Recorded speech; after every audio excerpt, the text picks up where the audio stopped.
Hello, this is Jason Robinson from Illustration by Design. Hopefully you guys can hear me. Um, I see, oops, okay, I guess you can, hold on.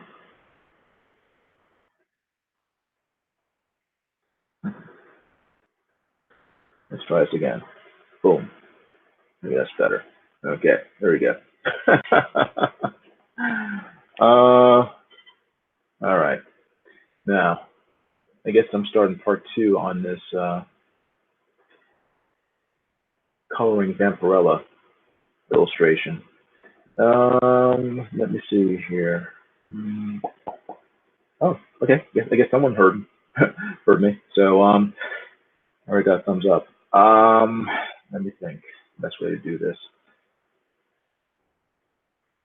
Locked on the main screen right now. So actually, let me share this with. Hey, P Money, how you doing? Good seeing you. Um, Let me share this on Twitter and also on Facebook first, and then I will continue where I left off last time. Give me 1 second.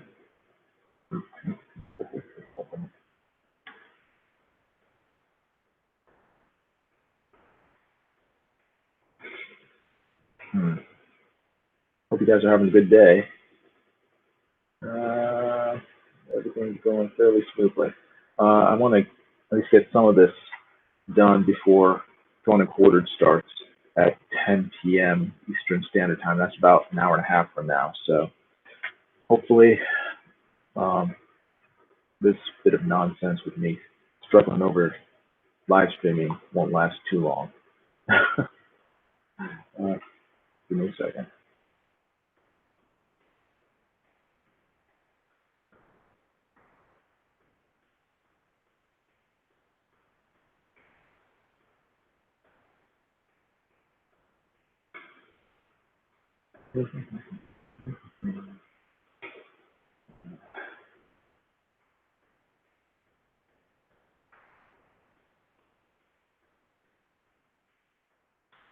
Stop by and hang out. All right. Hopefully that works. I don't know. We'll see if anyone actually shows up. It'd be nice if they did, but never know. Now, Facebook.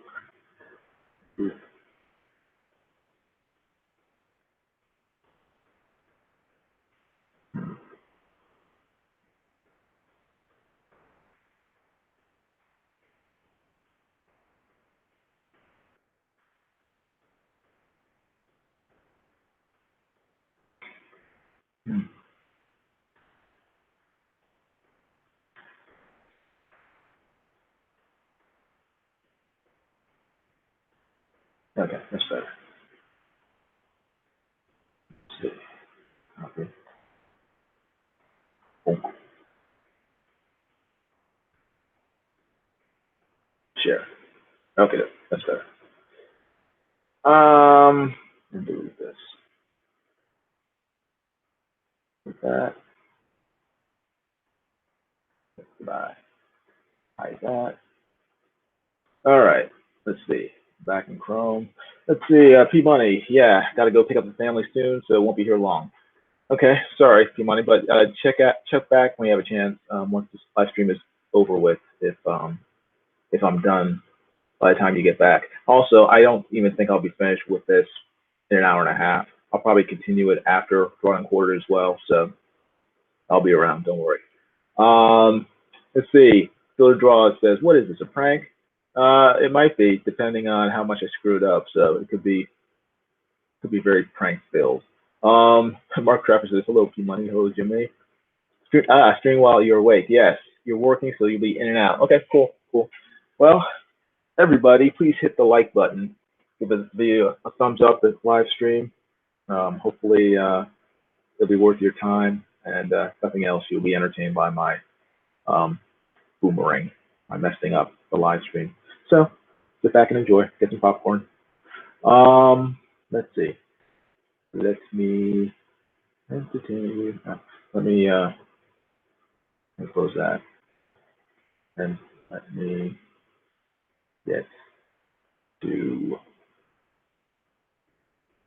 Right now, it's just showing Vampirella. I want to show the entire. All right. Let's see. I want to show the whole screen. That's what I want. Point. And share, and then send to everyone. That's what I want. Let's see if it works. Yes, it's working. It's working. All right. Now, hide others. Hide this. And show Photoshop. Back where I started. Okie doke. And let me get the chat separate so I can actually read what they're saying. We're almost there. We're almost there. Hey, Eagle43, how you doing? Good seeing you. Oh, Pablo Romero, artist here. Hello. All right. Go back to Photoshop. Okay. There. And there. All right, cool. Hey, Lady Celtic Moon's back. Howdy. Howdy, ma'am. I will not hit the like button on account of your audio. You're very a harsh man, John Dildo. I'm sorry, but I cannot afford grade A audio. You're stuck with the sort of grade B audio that comes out of my headphones. So one day when I hit the YouTube lottery, I'll be able to afford some of the higher quality setups that other people have. But yeah, I'm just stuck with my headphone for now. So yeah, up my subscriber number so I can start monetizing these videos when I hit 1,000. So at that point, maybe I'll be able to get better stuff. Let's see. Okay, where we leave off. Last time we left off, I had made several channels in this illustration of Vampirella. RGB image. I have a line art channel. Well, actually, I have the RGB channel to start off with. Okay. I have the line art channel.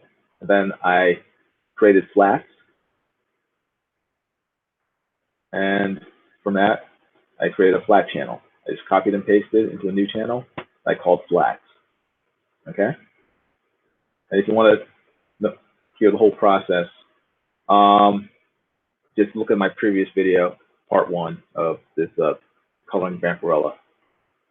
I guess series. I guess if there's more than one, it's a series. So, yeah, I did miss one thing. I forgot one thumbnail. So, I will now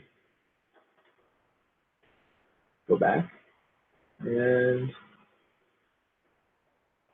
flat that. Point. There we go. Point. There we go. Last thumbnail. Last fingernail. All right. Let's see. John Dilder says, fine, I will hit the like button if you promise to work on your audio in the future. I will work on my audio once I can afford to buy better audio equipment. Right now, I have a headphone set, and that's all I have right now. So, sorry, I apologize. But when I can afford it, I will definitely improve my audio. Pablo Romero Art says, I was watching part 1 today, and I think that adding the line art as a channel can help me do a printing effect I want to do. It's when the color kind of bleeds on the black. Yeah, I'm going to get into that as well, Pablo Romero. Again, the line, what is that called? Of course, I forget it now. When you color the line art and you have the surrounding colors bleed into the line art. I'm sure John Ziller could remind me. No right hand. Left hand. Thumb. No. Oh, okay. Sorry. Sorry, it's Lady Celtic Moon. Hey, Scott Schmier, how you doing? Good seeing you. All right. So we got our flats here for the entire image. The next thing I do at this point is start separating. Even though I have the rough flats, the general flats here, I still want some separation. Oh, good. Glad you're doing well. Glad you're doing fabulous. You still want some separation between body parts, because once you start coloring, say you want to color her face, you don't want your coloring work to bleed into, to start going into her arms accidentally. Oh, okay. Oh, neat. Oh, Romero Art says, I'm talking about a printing defect that I want to emulate, something I saw in old comics. Okay, neat. Very cool. So what you want to do, especially when you have different sections that you want to color, but they have the same sort of, they're the same tone, like, you know, her skin tone on her face and her arms are the same. You want to separate them in the flat stage so that they're much easier to color when you start doing the detail work. So zoom in, and basically you're gonna, again, I go from large to small when it comes to flatting. I start with the big areas first, the whole picture, I colored blue, and then from that point on, I focus on her body. I colored that all one color, and then I went down smaller. I started coloring in the individual parts. At this point, I'm going to start flatting or you know, coloring, flatting each one of her limbs, I guess, in a sense. Let's see, actually, let me fix this first. I see her hair here should probably be flatted white like the moon, because the moon is, you can see it between the strands of her hair. There we go. All right, I think that's okay. Actually, no. I'm gonna make that whole area blue, like the highlights in her hair. I think that makes more sense. Otherwise, her hair looks stringy. There we go. So with that, I'll just fill it. Easier. Boom. There we go. Okay. So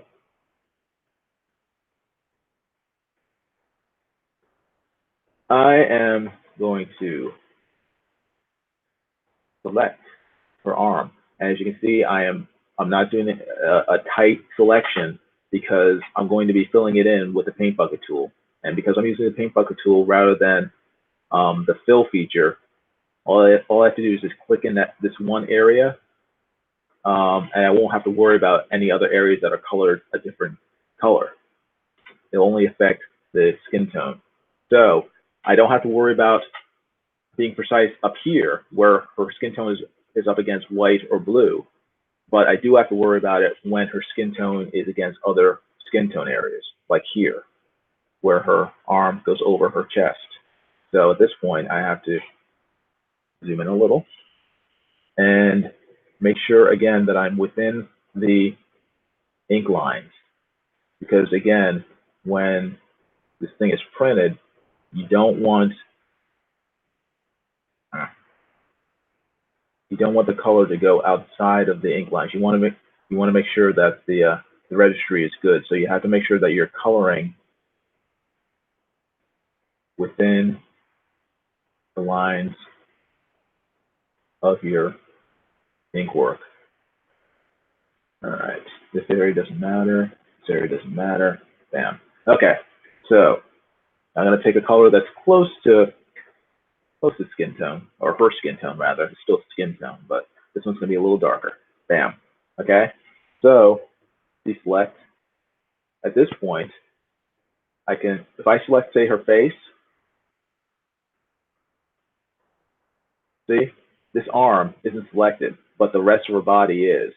So my goal is to make sure that each one of her body parts, one arm, the other arm, her face, each have a slightly different skin tone, so that when I select it, only that area will be selected for when I start doing detail work on the coloring. That's the idea behind it. So, I got that one. Let's see. Do her other arm.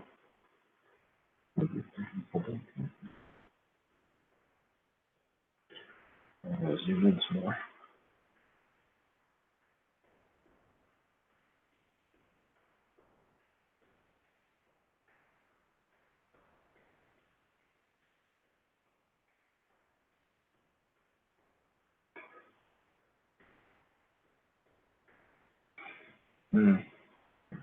Zoom out some more so I can.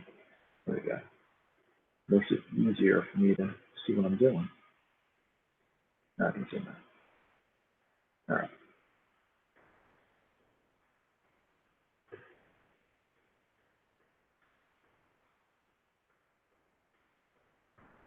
Okay. Red area, not her skin tone, so I don't have to worry about being precise. John Diller says, this is good advice. Why don't you come on my show and play Scriblio? What is Scriblio? I've never heard of it. He says it's hella fun. Well, if it's fun, I might do it. I like fun. Let's see.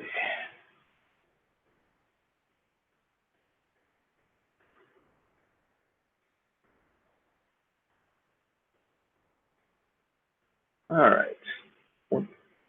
Zoom out so I see where I am. All right, there it is. Okay, now I got to choose another separate skin tone because again, you want each body part to have a separate skin tone so that you're able to select them easily once you're doing detail. So this one's, let's see, where is the magic wand? Okay, cool. All right. Oh, paint bucket. Boy, there we go. Bam. All right. Look, oof, man, that's really close to the white of the moon. Let me think. How about this? Bam. That's really close to red. Wow. All right. Let's see. Skin tone. I'll just do it this way. Boom. There we go. That's yeah. There we go. That's good. Scriblio is a fun game. It's Eagle 43. Okay, cool. Joke. All right. So deselect one skin tone, different skin tone, different skin tone. This skin tone here is different from this one, so these two are fine. I don't have to mess with this because as long as they're different, that's all I want.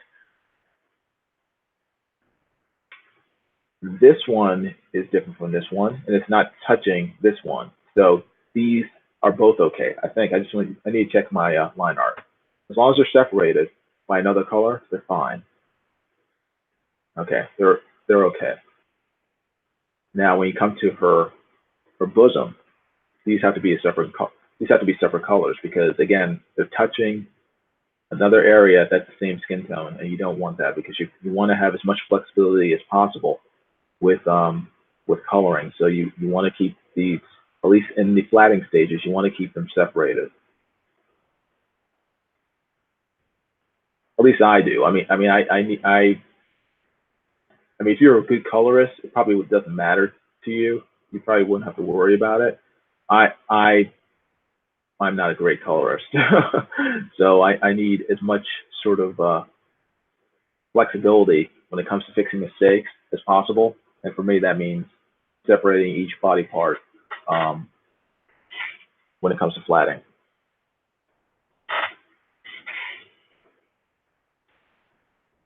All right, so I'll use this color again. Bam, that's good. And for bosom number 2, I shall use the other brown.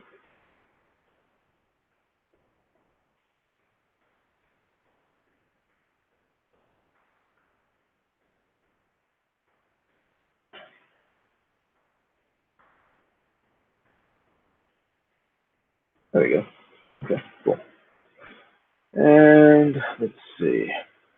Take away the line art. See, okay. All this is connected with, again, these are all connected with this skin tone. So I need to separate these. Let me see. Yeah. Get back in here. Just break in here a little.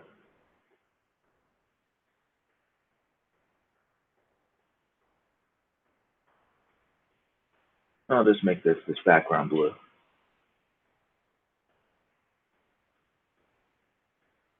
Like that. There we go. Now there's actual separation between her arm and her torso. So put line art back in, and boom. There you go. So each section of her body that I want to color. Her face, here. Her face, each one of her arms is a separate color and has a separate tone, so that when I put it in the flats channel, it'll be okay and it'll be easy to separate. That's the idea. Let's see, people are talking in the chat. Pixel Trader says, separating pieces out is a good idea. I leave flats locked and select as needed, coloring on individual layers until I merge later. Yeah, I do that as well, Pixel. It's, again, for me, I need as much leeway as possible for making changes, because I screw up a lot. And a lot of times I'll get towards the end of a piece that I'm coloring and then realize that something I had done hours earlier wasn't right. I need to go back. So yeah, coloring on individual layers is can save you a lot of headaches. It can save, I mean, if you only have to change like a hand and that hand is on a separate layer, it's a lot easier to do that than having to change like the whole torso. Dillard says, Jiminy, did you know Pixel is stealing my trading card game idea? He's a monster. Interesting. It's not even a game yet, says Pixel. Eagle 43 says, at least the trading card game will be created. Oh, snap, says John Dillard. That was cold. How about that here? It's pretty hot out. Pixel Trader says, my San Diego Comic-Con 2019 cards are finished printing, by the way. Oh, cool. Very neat. Awesome. Okay, so let's see. I think all that's left are the legs. Let's make sure they're, yeah. So just separate these two legs in terms of their value. I will make the right leg. Dagnabbit. Come on. It's frustrating.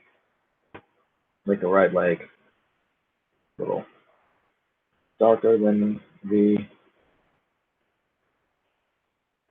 left.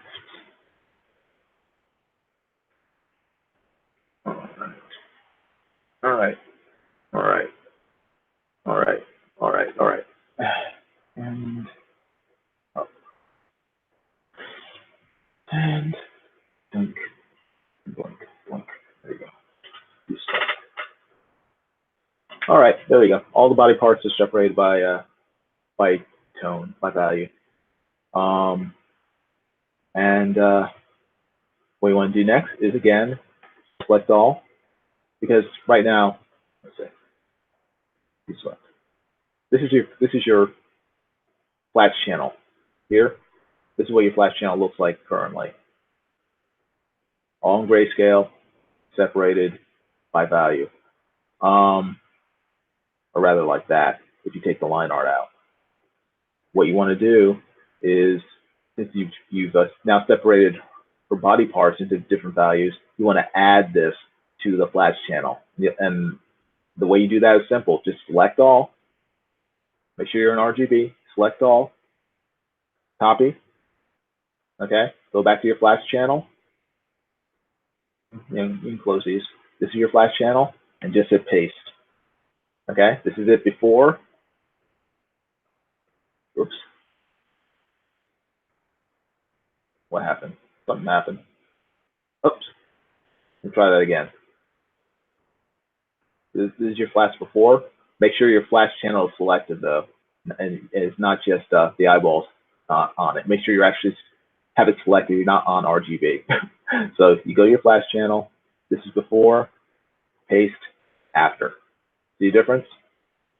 Before, after, before, after, before, after. Yeah, it looks like Swamp Thing without the line art. Exactly. It's gonna look sloppy, but again, it doesn't really matter because all of this is going to be hidden underneath your line art, like that. So it doesn't matter how sort of clumsy it looks in a sense.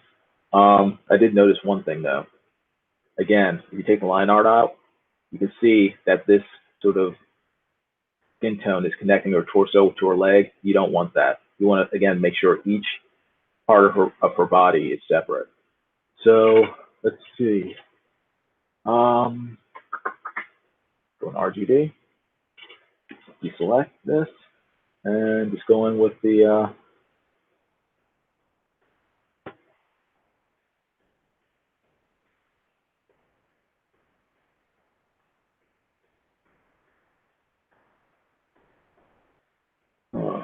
lasso tool, and then again, just make this background blue color. Change that, hit that, bam, done. Deselect. Looks messy, but there you go. Okie doke. Okay, now you have your flats channel. Oops, actually, let me fix this too.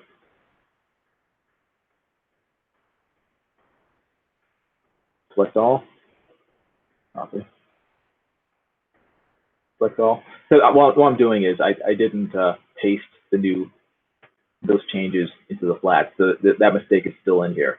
So go to your RGB channel, select all, copy, go to your flats channel, paste, there. It's all fixed. Okay. All right.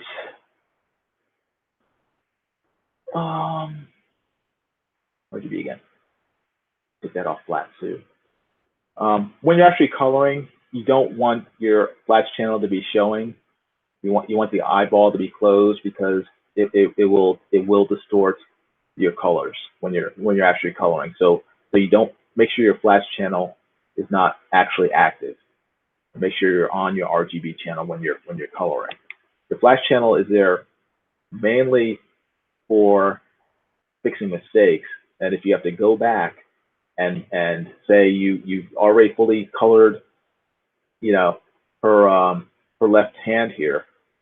If you have to go back, it's already been fully rendered. Okay, you try to select it, it's going to be a pain in the butt trying to select her hand because each part of her hand is going to be, it's going to have blends on it, it's going to have gradients, whatever. So the flats, so you can go back to, you know, to ground zero, and since it's already been flatted and this doesn't change, you're able to select the whole thing easily, and then go back to RGB, and then make whatever changes you have to make. So that's the whole idea behind flats. Hold on, sorry. My voice is croaking out. Let's see. Deselect. All right. Okay, so back on RGB channel, and I guess at this point, start coloring. This is for me. This is the hard part, the rendering, because there's so many different ways to do it. I guess one thing is, and I believe that Pixel Trader mentioned it earlier, doing each section on a different layer. and that is very helpful. Like, it's helpful because it's a very organized way of coloring, and it's a good way to again help you fix corrections and keep you from getting lost when you're coloring. I will show you how to do that. Let's say you take just her face. And when I say just her face, I mean just her face, not her eyes, not her mouth, just the skin tone of her face and maybe her ear. Okay? What you want to do is hit it with the magic wand, and it selected everything, her entire face, except because it's all the same tone. The rest of her body is not being touched by the selection tool. That's what you want. Select it. Hit. Now I'm getting into shortcuts here with Photoshop, so it might be different depending on what software you're using. Hit Command J, and what that does when you hit Command J, when you have a selection, it makes a copy of that selection on a separate layer. If you look over here, you now have a layer 1, and on that layer 1 is just the skin tone of her face. You see that? If I undo it, there's no layer 1, and yeah, there's nothing there. So you want to select the area. I'll do the same thing with her hand. Okay, deselect. You got her hand here. You select her hand with the magic wand, and it just selects that hand because again, it's a different skin tone than the rest of her, which is what you want. You hit Command J. Again, this is in Photoshop. Hit Command J. Look over here. You have just a background, no other layers. Hit Command J. There's a new layer. That new layer is copied and pasted just that area I had selected on a separate layer. Okay. Once you've done that, you want to hit the lock button up here, right above. And I wish I could zoom in so you could see it better. But it's like the little sort of checkerboard symbol above layer 1. Click on that. That locks in the layer. Once that layer is locked in, anything you color will only be on that layer, like that. See? I'm scribbling blue in there, but the blue is not showing up anywhere else other than in that brown area because it's been locked on a separate layer. So it's like that. If I had that unlocked like this, it'd be coloring all over the place. Okay? And you don't want that. You want it so that the color only goes within the area you designate. Again, by hitting Command J in Photoshop, which then copies and pastes whatever area you have selected on a separate layer. Once you have that separate layer with that region that you want to color, lock it, because then you can do whatever you want, and it's only going to affect that area. You don't have to worry about the effects that you're doing bleeding into other parts of the body or other parts of the illustration, and that is what you want. So let me see. Delete. All right, so that's what I'm going to do for most of her body. I mean, so again, start off with a head, magic wand, face. Hey Bethany, how you doing? Good seeing you. Hopefully this makes sense. If any of you have questions, you know, just feel free to ask, because I know that I may be babbling, kind of. So, let's see. And I lost the chat. Did I find it again? Oh, there it is. Hey, I found it.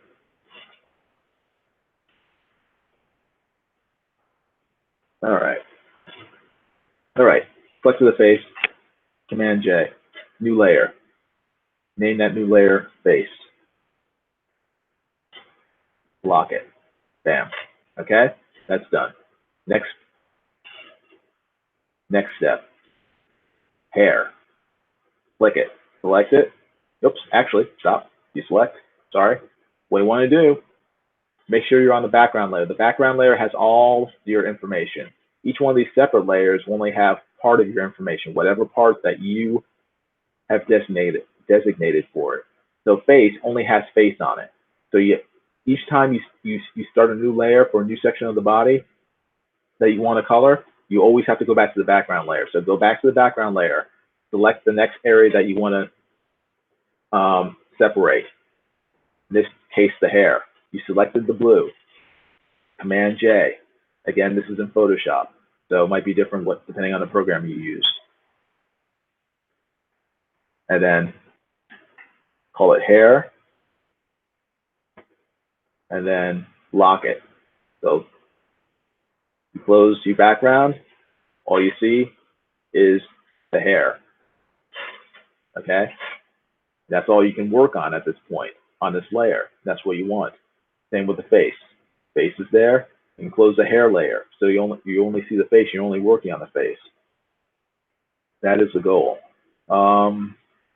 So you can go into, let's see, background again. Click on her lips.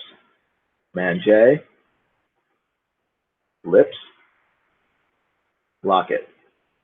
Go back to the background.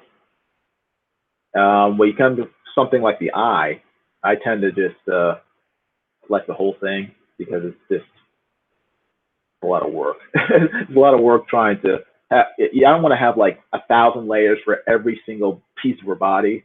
So I just try to break it down in manageable parts. For me, the eye is fine. Just one layer for the eye is fine. Actually, let me think. So I do, actually, I think I separate them by left eye and right eye. I think for me that's easier because if I want to do like a blend or something, I don't necessarily want it to affect both eyes the same way or at the same time. So I'll do each eye separately. So I selected the entire eye. So entire, what is that? Her left eye? Her left eye. And then Command J. Left eye. Lock. Go back to background. Select the right eye. Command J. Right eye. And then lock. And that's basically that's her entire head basically. Close the background. There you go. That's her head. If you close all these, all the color's gone. You can open up each one depending on what you want to work on, and because they're locked, the color will only affect those areas. So, and also on a side note, it's kind of cool when you're like done with you're pretty far into an illustration, and you want to see exactly how much you've changed it from the flat to the final rendered artwork. You can turn off each one of these. The right eye, left eye, and then underneath, you always have the background there showing you what it originally looked like in terms of the flats. So, to me, that's kind of cool. So, let me see. Oh, all right, this is some hair here as well. So let me get that, unlock that, select, select. I need to be on the background. Select that, and J. Move that up here. Move this up here. No, not there. Dang it. Okay. Anyway, doesn't matter. Here. There we go. Close that. All right. There we go. Here. Okay. It works.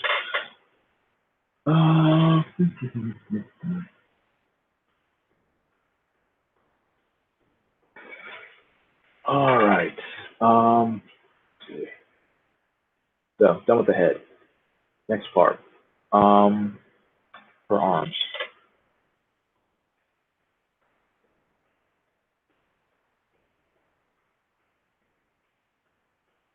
And I want to make sure her arm is separated. Oops. Again, make sure you're on the background before you start selecting stuff. I always forget that. Select your arm. Command J. And that's her right arm. Right forearm. Yeah, call right hand. Lock. Now, background. I want to do her fingernails separately. Lock, okay. Bam, bam, bam, bam. Command J. Right nails. Lock. Now you can also work. They have to be unlocked. You can group areas like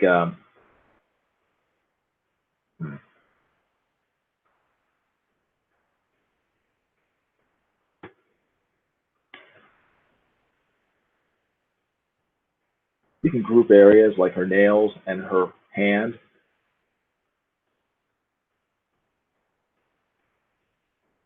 Like this, so that they're easier to sort of keep track of. You don't have to do that though. I do that again to help better organize it as I'm working, because if I end up with a ton of layers, I don't necessarily want to have to scroll up and down this list of layers, 5 minutes each time I want to find something.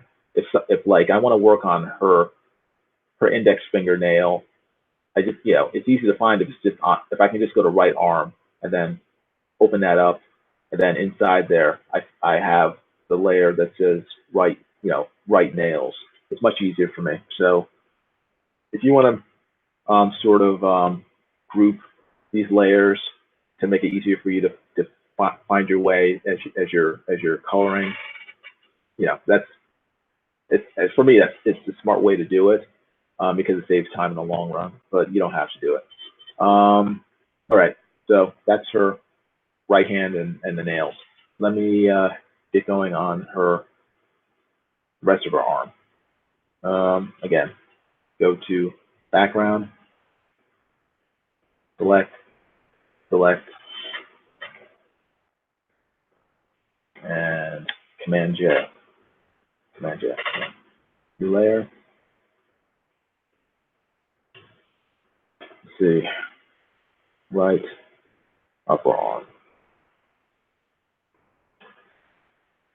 And then lock it.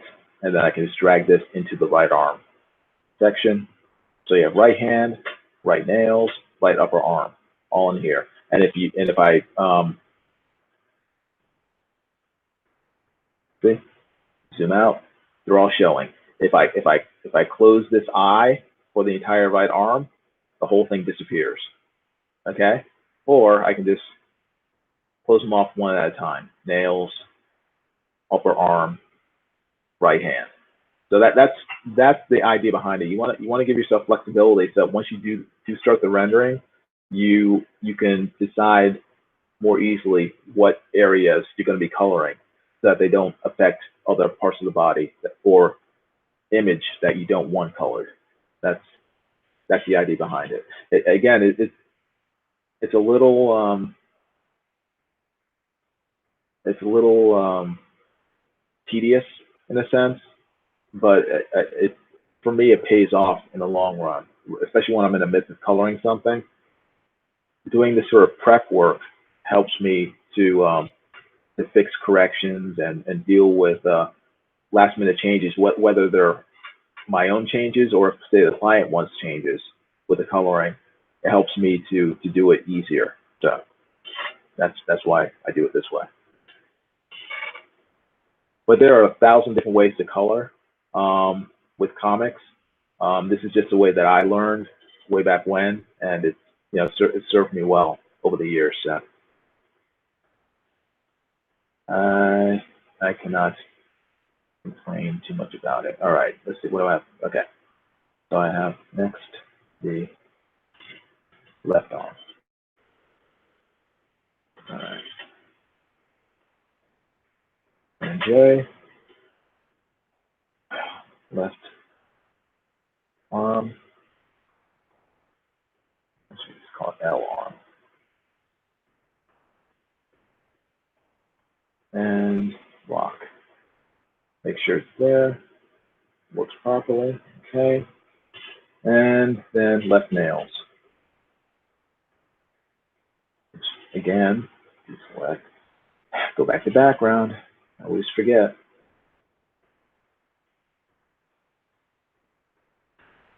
Command J, new layer, separated, and left nails. All right, and then lock it. And then select both of them, you group in layers, left arm. There we go. Okay. Where's that? So you got left arm, right arm. Bethany says, I'm so lost, but that's okay. LOL. Yeah, Bethany, what part are you lost on? Because I need help. I need your assistance in telling me what parts I am not being clear on. So if you have any questions, please ask me. Don't be shy, because it helps me as much as it may help you, because I need to work on how to better sort of impart this information to people. Just the entire layer system. It's me, not you. Well, basically, what I am doing is, and you don't have to color this way. This is just the method I use to color. I tend to break up an image into, once I've laid down the flats for the coloring, I then tend to separate each part of the image onto a separate layer so that I'm able to color that area. Say I wanted to color her bracelet here, but I didn't want to have to worry about running the risk of my coloring her bracelet, it affecting other parts of her body or the background. So I would just, what I'm doing now is I'm sort of sectioning off each area, like of her bracelet. Sorry, let me try that again. I'm sectioning off each part of the image, in this case her bracelet, onto a separate layer, and then locking that layer so that no matter what I do on that bracelet layer in terms of coloring, yeah, it's kind of tedious, and it took me a while to get the hang of it. But at first I didn't understand why they did that. But over time, I've realized that it saved me a lot of headaches, because I make so many mistakes with color. Well, I make mistakes with the whole sort of gamut when it comes to art. But I make so many mistakes that this method has saved me a lot of headaches when it comes to correcting my mistakes. So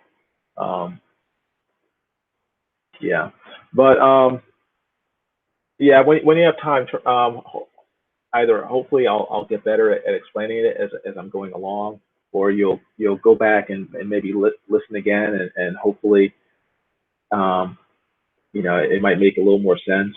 But again, please ask questions, and I'll try to answer them if I can. I'm just trying to seeing if any of this comes through and it makes sense coming out of my mouth. So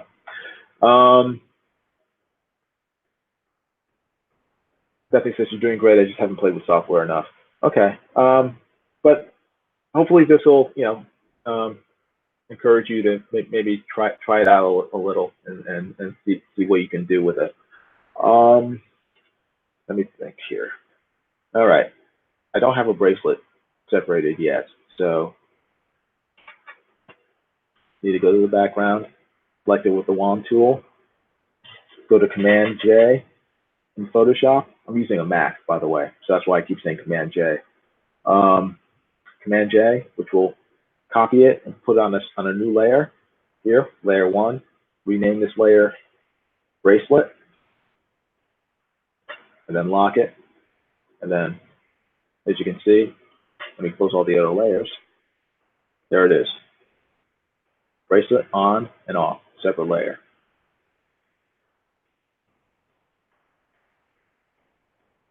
All right.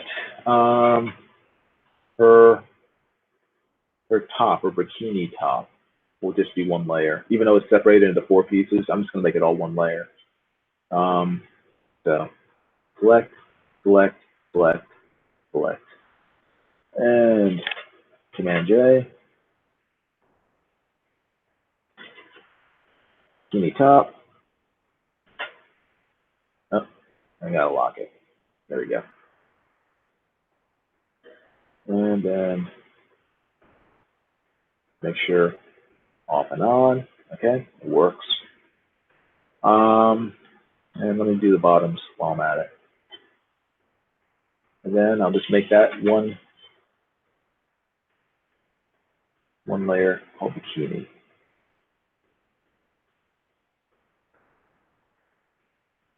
All right, and Command J.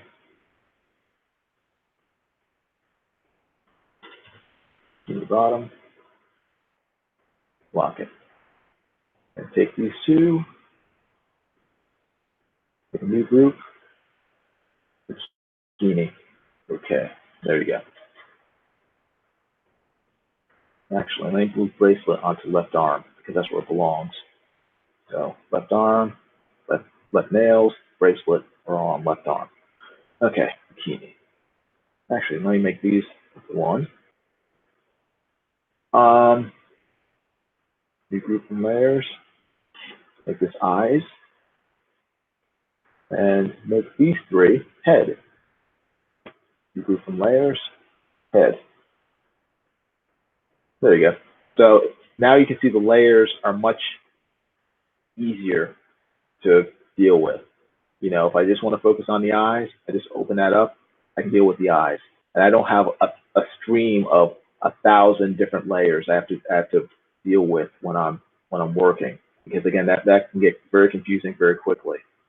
So, all right. Now her torso. Again, go to background. And what is that for left bosom? Command J.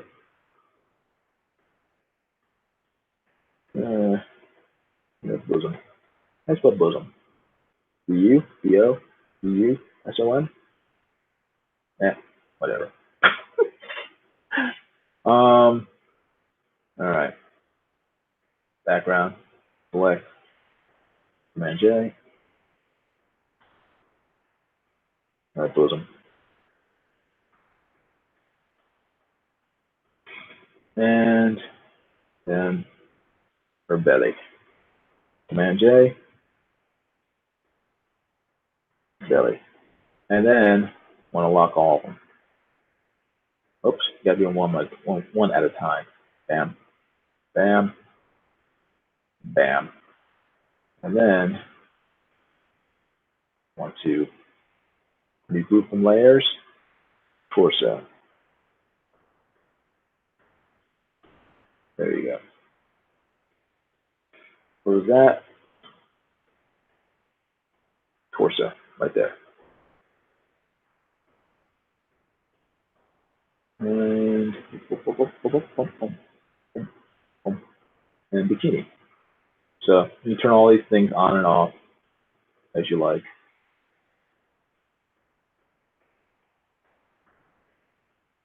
And put eyes up in the head. There we go. Turn that on. Okay. All that's well, a few things left.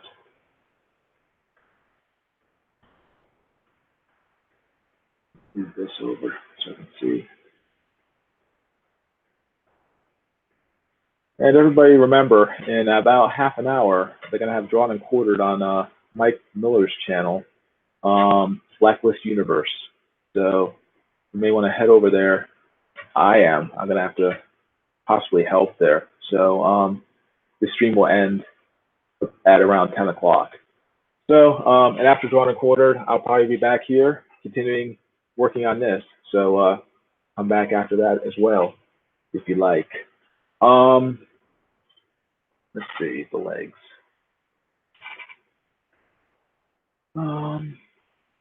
Background, select.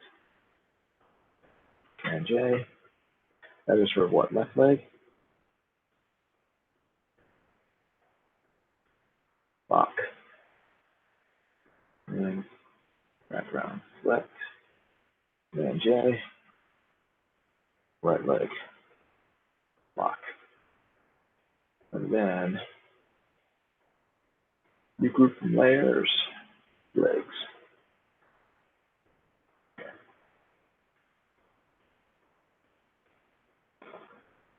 This as well.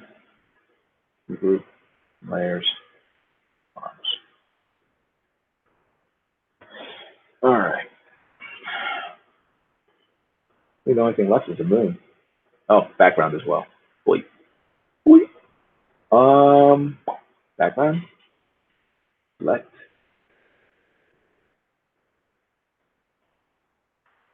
Select. Now the moon is separated. It's broken up because of her fingers, so you need to select each area of the moon. Make sure you have them all selected, and then Command J and moon. Lock. And there it is, right there. Oh, her collar, I forgot. Not about her collar. Good thing I did the whole checking thing here. All right, let's do our collar as well. Then go back to background. 1, 2, 3, and Command J. Collar.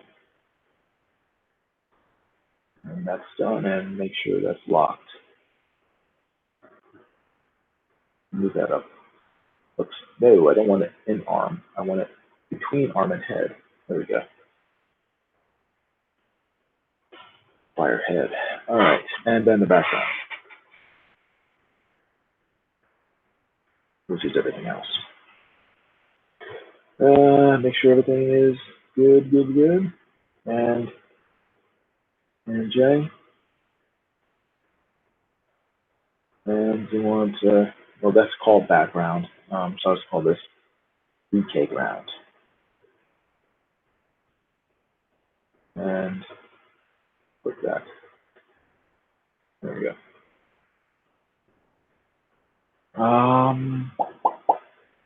think that's it. Yeah. Okay, that's good. Legs, torso, bikini, arms, collar, head. Yep, that's everything. Okie doke. So you now have all the parts that you're going to be coloring in this image separated so that they won't, your coloring won't affect the other parts of the image, which is exactly what you want. This thing is prepped for the actual detail work of the coloring. Now,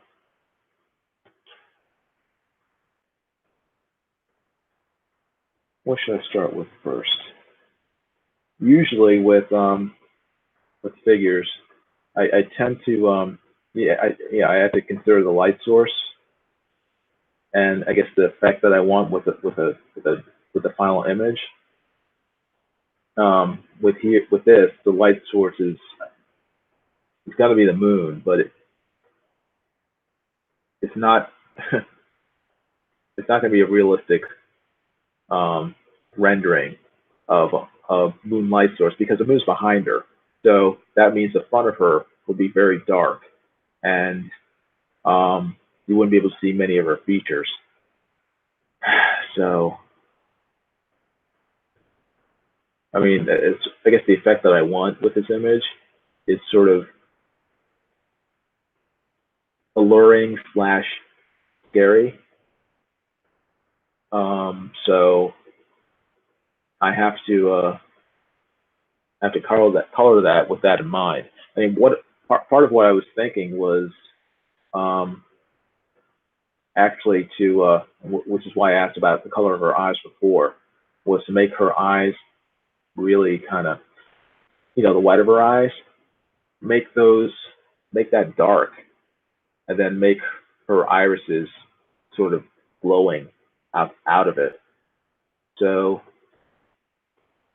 I just think, would that look better? I'm gonna make it red. I'm gonna make her eyes red.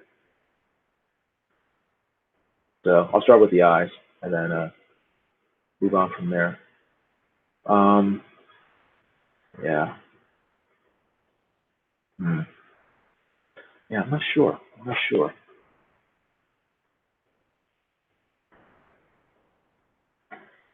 Let's start with the eyes. Nothing else, you can see how I do eyes. And I can see how I do eyes. Let's see. Eyes are on her head, so go in there. Eyes. Okay, and I'm looking on her left eye right now. Okay, one of the things that I like doing with eyes, I'm a big anime fan, and I've always been fascinated by how cool anime artists, I guess manga artists as well, do eyes. They make them really otherworldly, like ethereal in a sense. They're really captivating. I remember, I think the first time I noticed that was with the Ghost in the Shell movie, the first one, the original one from the '90s, and I was like, whoa, that's so cool how they do their eyes. So that's how I tend to do eyes nowadays when I color. I'll show you with this one with the iris. I just select the green of her iris, and let's see here, find a brush that is appropriate. Actually, first, what I do first is I do a gradient, and I do it from dark to 0, from top to bottom, because her eyelid is going to be shading the top of her iris, so it'll be darker than the bottom. And I try to find. Actually, I'm using red. Her eyes are going to be red. So first, let me just make them red to begin with. You select paint bucket. Okay, there we go. And that just instantly changed it to red. Oh, another thing. Now that we're in the rendering stage, you no longer have to worry about this anti-alias part. Okay, the anti-alias part was mainly to prep your artwork for making flats. Now that you're done with the flat stage, click on anti-alias, because you don't, what you want is you want that subtle gradient between colors. You're at the point where when you're coloring, you want, let me zoom in here. You want this sort of, you don't want a sharp demarcation between red and white. You want to be able to have red, light red, pink, and then white. You want that subtle gradation in your coloring at this point. So make sure that you have anti-alias. Make sure that is checked off now, because you're going to be doing a lot of detail work that will make your artwork look more believable, and less. You don't want the whole bitmap look when you're coloring. That's bad. So So with anti-alias checked off, you want it checked, you start coloring. So I need to find a color, and I usually find a complement to red, which is green. And first let me select it. Find a nice dark green. And I have the gradient tool here. I have it set to multiply, okay? That means that the color that I use, this green, will mix with the red, making it a darker color. I want to set the opacity down to probably about 60%. And like that. You see that? So this will make a shadow in her iris formed by her eyelid here, okay? And it goes from the top to the bottom, like that. And then I go to, let's see, I want to find, I'm trying to think of how to put this.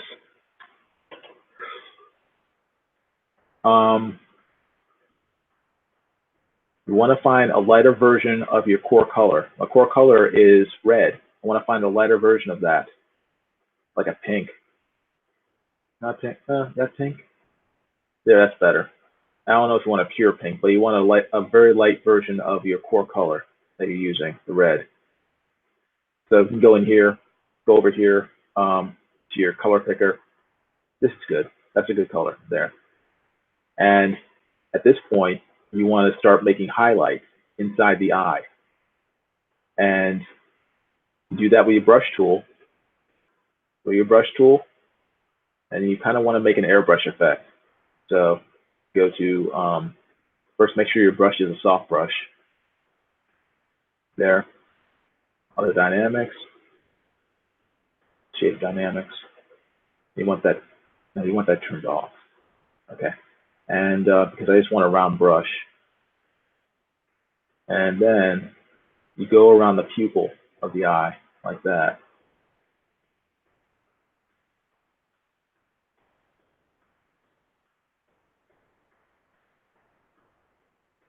Oh, hold on. Now, first, make sure your brush is set not to normal. Right now, it's set to normal. You don't want it at normal. You want to set to screen. And screen will make it. I wish I remember the exact phrasing. It will bring out the light in. It'll make whatever color you're using. It will make it brighter. So instead of just using painting with normal pink,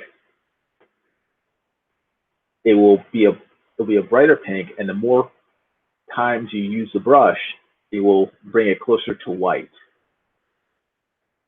See, like this, it's slowly making it closer to white, like that. It's not pure white. It's still a red, a very light red, but and it's able to make much brighter colors than you would normally get. And then there, that's a white highlight there. And let me make another one. There, like that. So that gives kind of like a cool, spooky, effect. At least I think so, with eyes. Now, down here, you still have sort of this stair-stepping look from when I did the flats. So I just go back with my brush, make sure the brush at this point is set to normal. And let's see, I go in and oops, not too much. Try to soften it so it's not as harsh.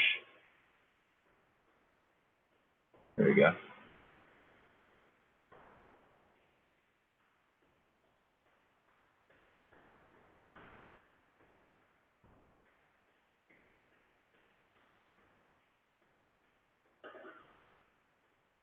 All right.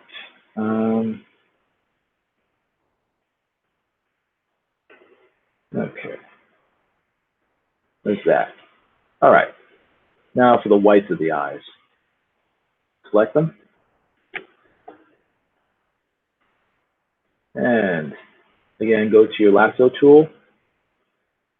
Make sure your lasso tool is now set for anti-alias because you want to have smooth transitions between colors. Okay? And I'm going to remove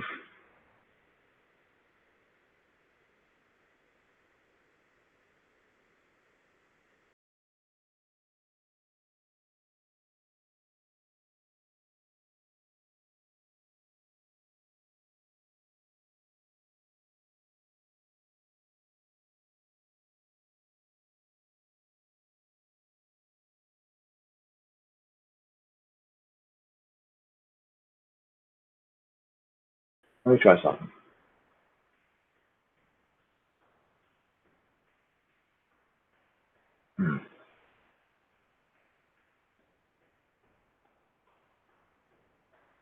Let me back up a little. No.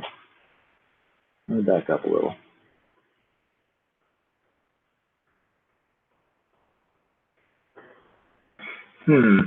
Something's gone wrong because chat has discontinued.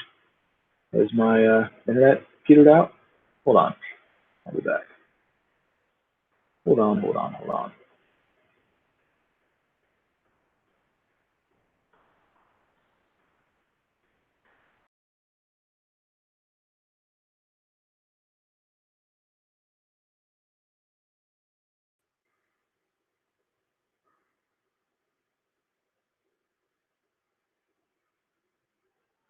You guys still there?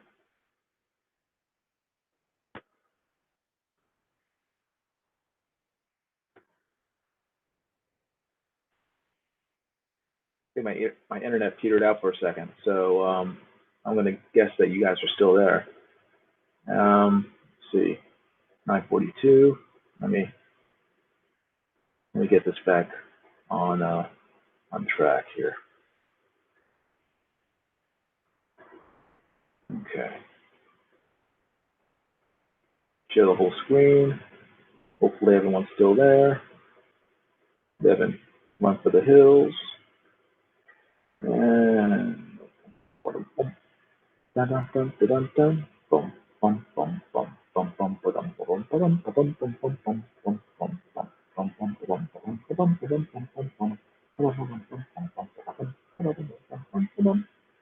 okay. I'm going to pretend that people are still watching and that everyone has not gone home or fallen asleep, which is entirely possible. Let's see, pop out chat.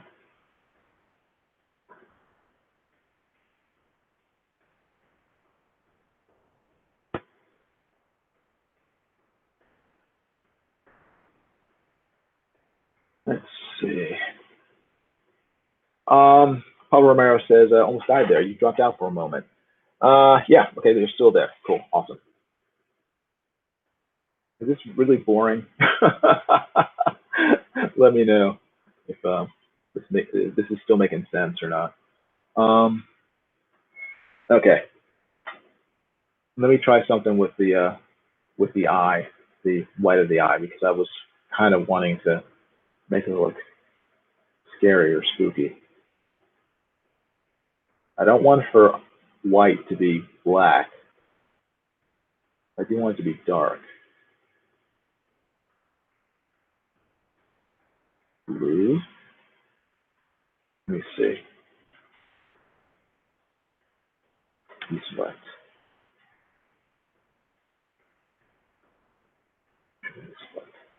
white of her eyes. And how does that look? Hmm.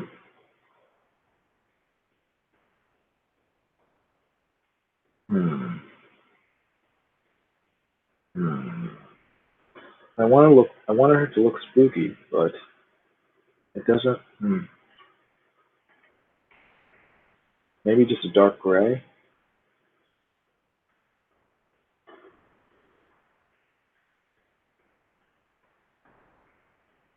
Hmm. Hmm. Hmm. I don't think another red would be. Well, what is?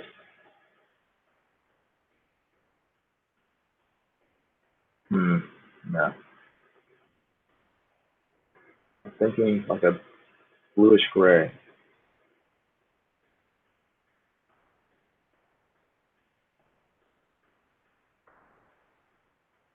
Bluish gray. Question is how dark.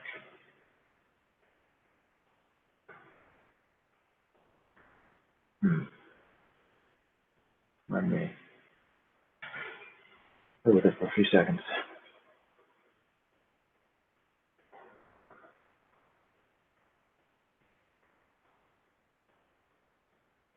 Maybe that's okay.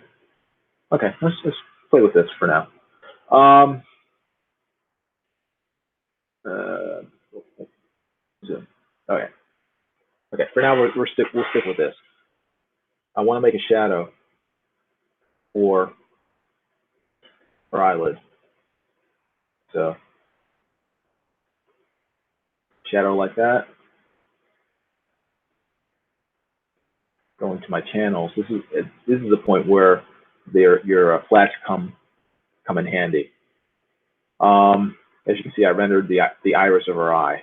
So in order to, I could try to just deselect parts of it. I'm only going to get small little bits of it because it's all been rendered. Okay, it's going to be a pain in the butt trying to select all that area that I've already deselected. So what you want to do, you want to go into your flash channel, and then you have this area that's just all one flat color.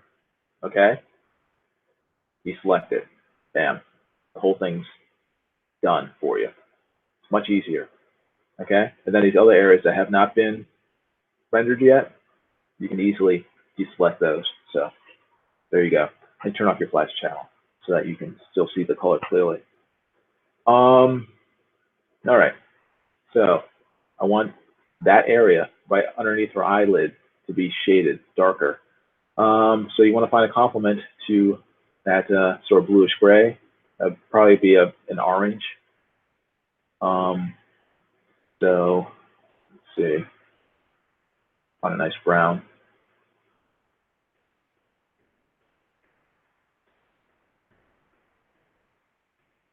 And it's okay. And mix a little blue in there. There we go. That's a little. Deselect.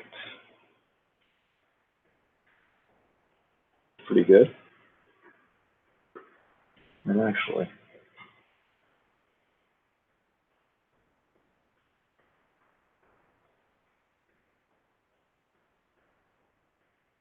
let me shade this as well.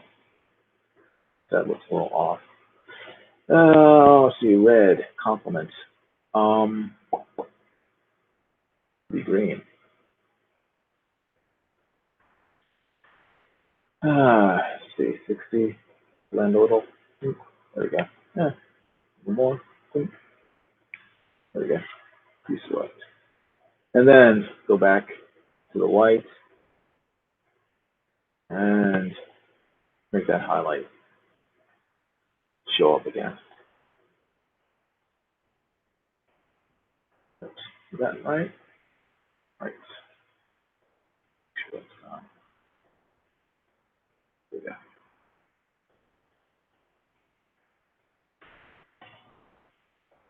All right. And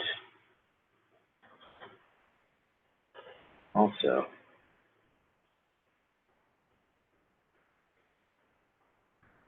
thing that would help would be soft edge.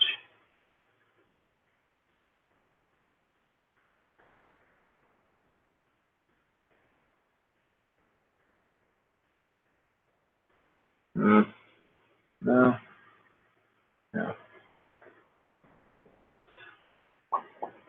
Let's see.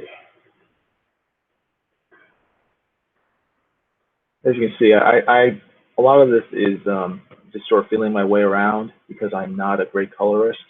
Once I get into the rendering stage, a lot of it ends up being sort of guesswork in a sense that I don't necessarily have a exact plan mapped out. I mean, which is another reason why I'm glad I do have the different areas mapped out or sort of sectioned off, organized, because I tend to be a little more disorganized when it comes to the actual colors that I'm going to be using. So I'm just playing around here, seeing what may or may not work. So let me cancel that. Select this color. Hey, Evan Von Scriber, how you doing? Good seeing you.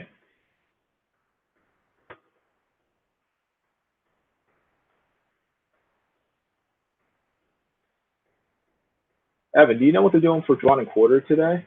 I don't even know what they're drawing.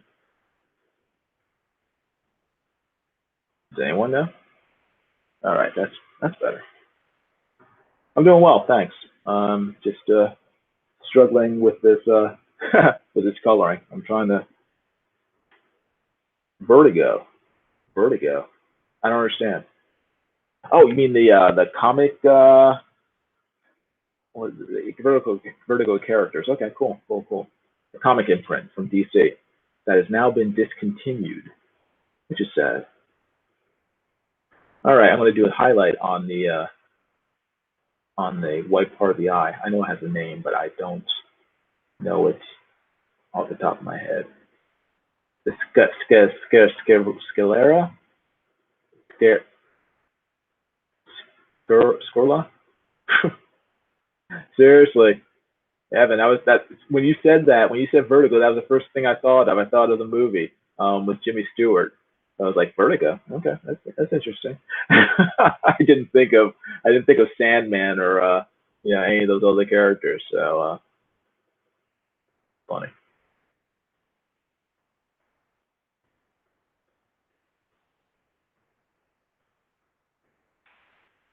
Oh, no one got the joke. That's pretty sad. That's very depressing. I got it.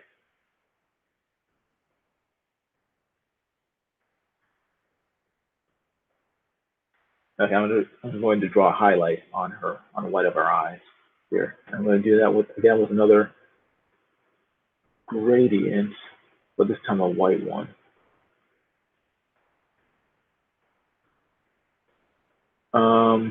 Actually, I'm going to do it with a brush.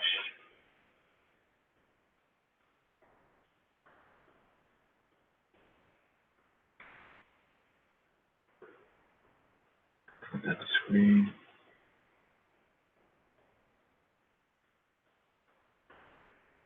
Oh.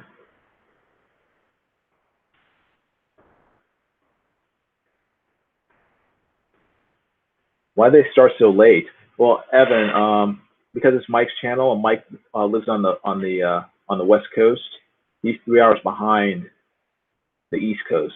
So it's almost 10 now. It's almost 7 o'clock where Mike is. So that's why they start so late. Eric Hawkins says, okay, what did I miss in the last 5 hours? It's probably easier for you just to go back and watch the video. It'd probably take me another 5 hours to sort of explain everything I've done. Right now, I'm in the actual rendering of the figure. I've separated out each part of the body onto separate layers. The head, collar, arms, bikini, torso, legs. Let me zoom out. So forth and such. and such. So this is what it looks like with just the flats. And then you add the line art, you get that. So I started the actual rendering, the detail rendering of the figure. And I'm starting off with the eye. So, and then working my way forward, but it is 9:55 right now.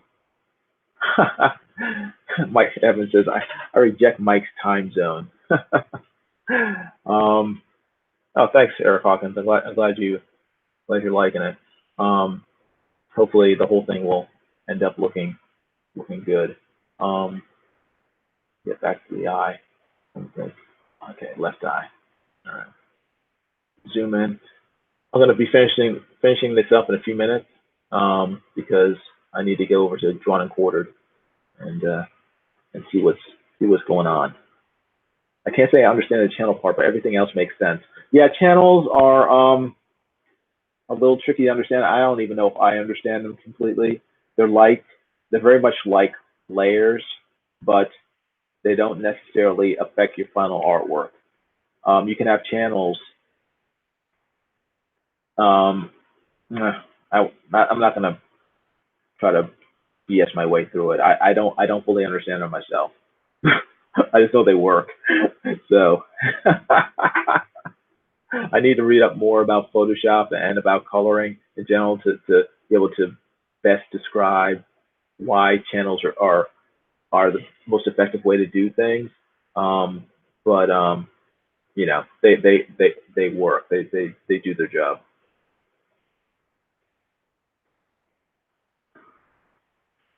All right, let me just do the highlight here, and then I'm gonna take off and hit the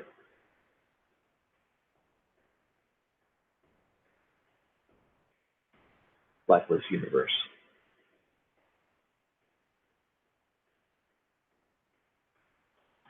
All right, zoom out.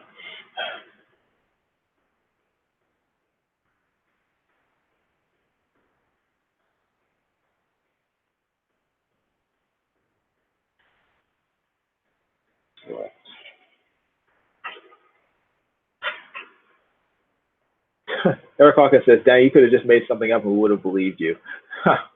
What happens if you fully render line art that wasn't meant to be fully rendered? What do you mean, Evan? I'm not sure I understand.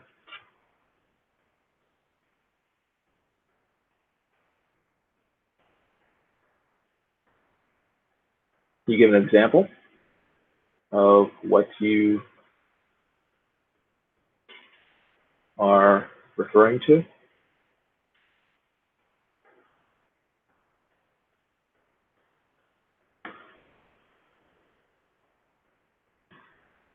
Let's see. Okay. That's not what I want. I don't want screen, I want normal. All right, there we go.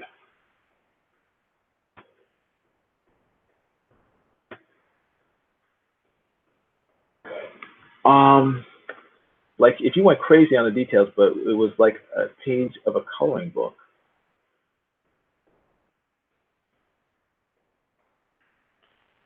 Then for kids, then I wouldn't do fully rendered colors. I just do flats. If it was like a page for kids and it wasn't meant to be fully rendered, I would just do flats. That cover is scary, says Hope Fire. Well, it's kind of meant to be scary, at least when I'm done with it. So I want her to be, you know, sexy / scary. That's the goal. So, but anyway, this is it for now. I'm gonna probably come back after drawn and quartered and continue with the stream. But for now, I want to encourage everyone, if you haven't already, please give this video a thumbs up, this live stream, and subscribe to my channel if you haven't already. Hit the bell for notifications, and head on over to Blacklist Universe right now for drawn and quartered. They're going to be drawing Vertigo characters. I don't know which one. It might be any Vertigo character. It might be one particular one. I'm not sure what. It could be Sandman. the old one or the new one. Could be death, who knows?